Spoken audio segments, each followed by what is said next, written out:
This is my 2003 996 Turbo with the X50 package and the Aero kit, and I bought this one cheap on Facebook Marketplace. It's got 146,000 miles, but it is in pretty good shape. Oh, and that's me. I'm talking about this car in the previous video, so if you haven't seen that video, go check it out because I go into a little bit more depth about where I got the car, how much I paid for it. But it has 146,000 miles, and it has a few things that needs to be done to it. One of the things that needs addressing is the window. Like the driver's side window, there's a little bit of a gap, blows air in, and it makes a bit of a noise.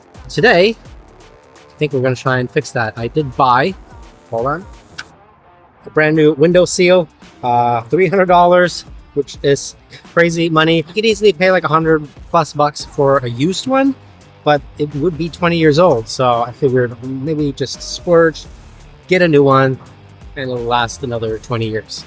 So right here we have the trim around the window and the mirror, and there's a tiny little sliver of plastic rubber that holds this trim firm in place, and right now it's just very loose, and that is why we're replacing this while we're taking the door apart and trying to fix this window, because it is it's making a lot of wind noise and it's a little annoying. So hopefully we can get this sorted. We're gonna need a few of these and some screwdrivers. I really like this one. And let's get going. And I also need some tools to cut my hair at some point, but just being a little lazy about it, so ignore that for now. Oh, and here's some shells, snail shells that I found. I was digging under the car yesterday and see if I could figure out what this rattle is that's coming from. It sounds like the driver's side. I think it's like a heat shield or something like that. Saw one of the panels, the under trace, was a little loose, so I was like shaking a little bit to see what was going on.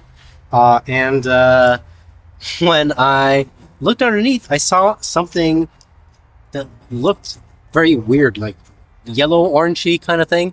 So I took the covers off a little bit, the under trace, and underneath I found these snail shells that have been cracked open and eaten, and also some mouse poop.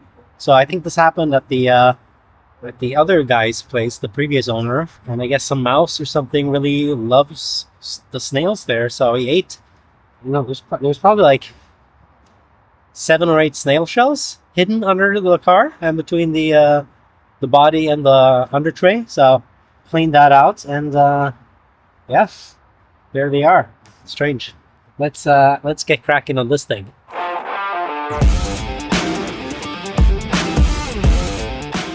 All right, I know I can't keep this car cover over here for too long because we're literally taking the glass off, and it's currently supporting everything. So, but for now, this should be better. It's not very hard to take this panel off, but there are a few little screws hidden here and there, and hopefully we can find them all. One of them is right over here. Little Torx in there. Another one is under here. You have a little Phillips. There's a little screw in there. And there's a few little screws and things hidden. And it's a good mix of like Torx, Allen, and Phillips for some reason. So it's always fun to have a bunch of different ones, but we'll get to them. If it's this one. Oh, that's too big. Maybe I need the actual bit as well. Oh, that's fun. So this is why it's good to have one of these guys, so that you can fish stuff out when you drop it.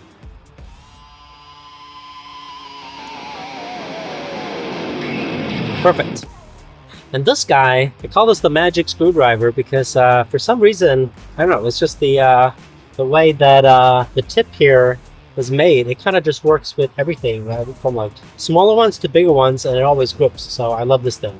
I think it's a great neck one, the giraffe thing from AutoZone. Actually had this thing for, I don't know, 12 years or something.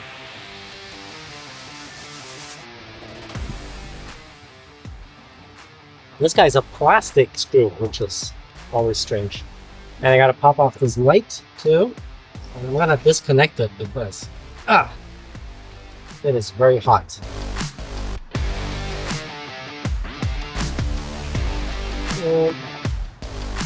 And then there are some over here in this leather trim as well. So this just pops right off. A little gentle.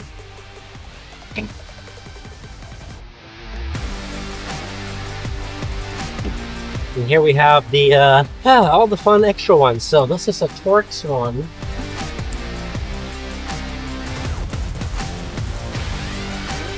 It's a long one. Well, one. And you can see how easy that went. And now this should just pop out. I'm going to use one of these.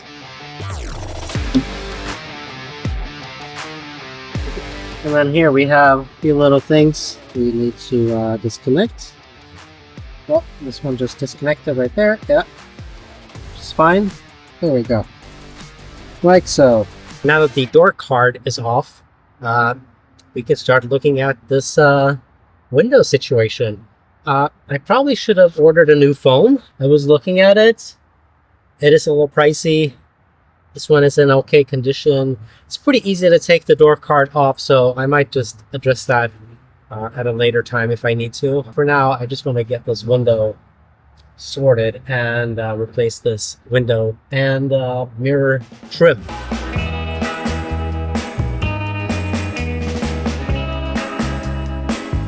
Back from a little lunch. I built a little tent here because, well, it's very hot today. The sun is out, it's baking, it's 80 something degrees. So I built this little tent to keep me out of the sun while I work on this. I'm gonna tape up this little, it's not even little. I'm gonna tape up this gasket here. Get it out of the way. So I don't want to be messing with the airbag or anything. And then get this big stereo out of here, this speaker.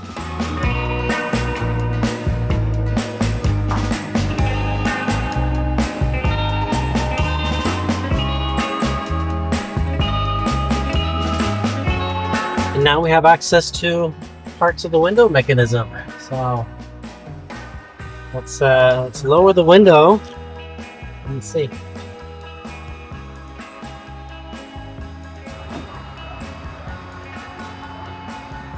And we can see the rubber here is all cracked. So that's why we're changing this. But we'll do that after we figure out the window alignment. There's also these little inspection ports and service ports underneath. The window is supposed to jump a little bit, like scoot down a little bit when you open the door. But I'm not seeing it doing it now. Maybe that's because we disconnected some things. Oh, there we go. Yeah.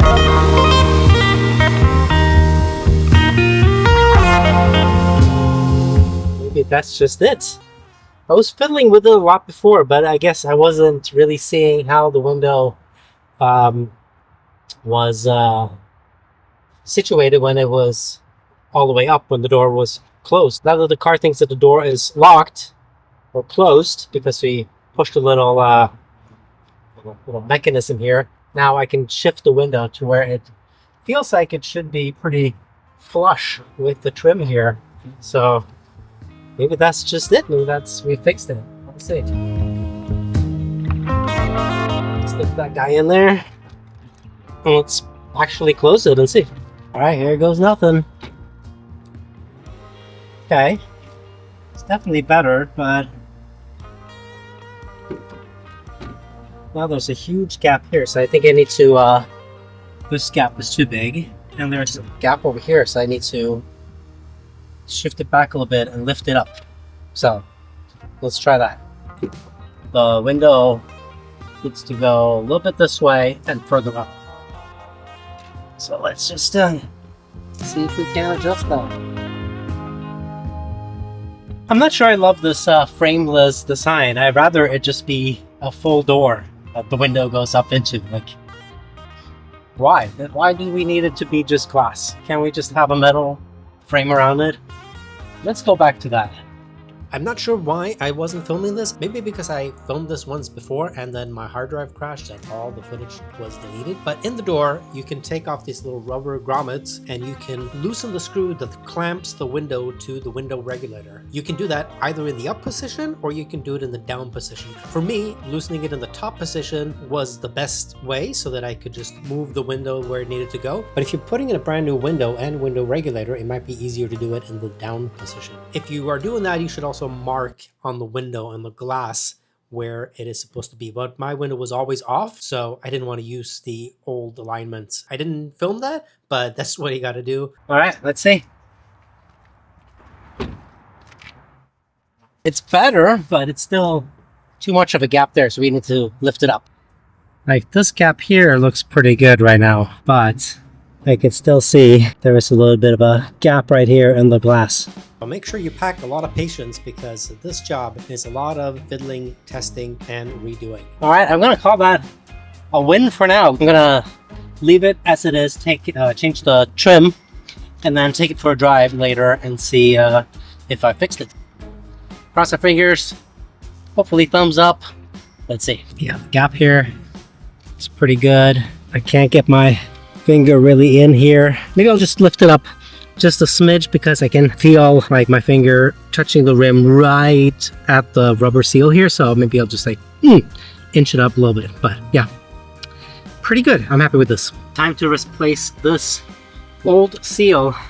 So let's see how easy that is. Hopefully it's just you just pull it off, clip this one back in, and we're good to go. The window sticks up a little bit, but it's fine. For now, I basically never drive with the window down. And even if I do, just to like, you know, go through a gate or something, this isn't gonna bother me. So I'm gonna leave it.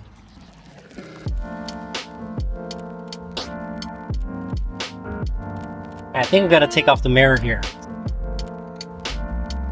which should be just a couple of Torx bolts right on the side here. Another thing with the mirror is, I gotta address this. I don't know what happened to the glass, if it actually mirror piece have been replaced or if it's just faded over time. It's gotten very yellow and it looks very ugly, and I just gotta fix that. I don't know if you can see how yellow this is, but this is very, very yellow.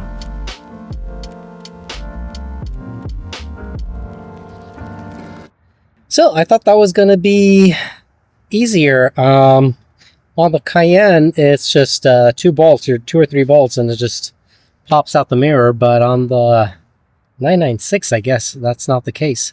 So let's dig into this and see what is going on.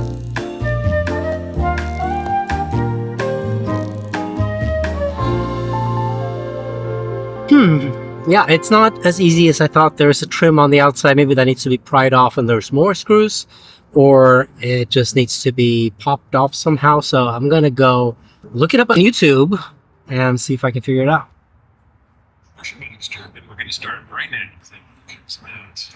Aha, yes, that was much easier than I thought. There is a 3rd screw, so kind of like the Cayenne and everything else, it is just hidden and I didn't see it and I didn't even look for it. So once we do that one, it should pop right off.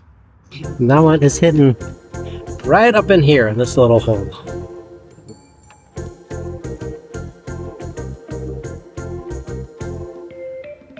Here we go, 1 yellow mirror, and of course I lost the bolt inside here again because I guess I was trying to do too many things at the same time. Holding the mirror, filming, unscrewing, and then yeah, it just disappeared. So let's dig out the trusty little magnet and let's go fish for it. Success. All right, now this should come off. Very easy, yes, you just slide it off like that. And obviously this right here is where it broke off. So now we have our new $300 rubber window trim ready to go. And I guess it's got some adhesive going on, so we glue it on where it needs to go. So let's try and do this right. And I think this car is worth splurging on. It's worth spending the little extra maintenance cost. You might end up spending more if you delay stuff, but I also end up spending more in one bulk at a time versus like spreading it out over the years you own it. So yeah, I think it's worth it.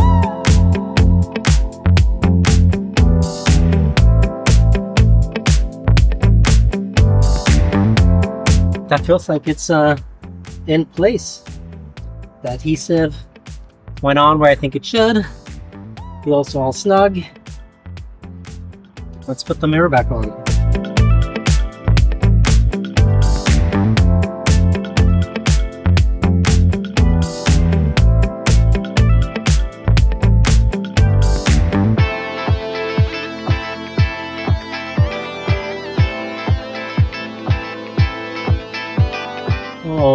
Plug might be harder to push in than I thought, but let's see.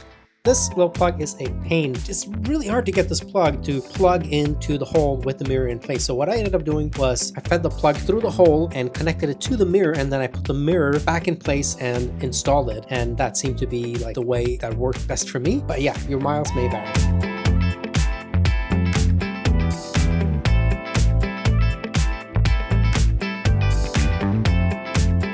All right, let's see if it will work. Success, it moves. One thing I noticed, I bought the new seal around here, obviously, because one, it was broken, so it didn't want to hold the trim on. But I was also like, oh, I have a newer one. It'll last for a long time because the other one was 20 years old. Get a new one, and it'll last another 20 years. Well, funny enough, this part is 12 years old, it seems, unless I'm reading the build date incorrectly here. I took a look at this. So some stuff here made in Germany, which is good. Built at 1140, but May 2nd, 2013. It is currently 2025. So yeah, interesting. I guess it never really goes bad per se if it just sits on a shelf, but yeah, hopefully it'll last a long time.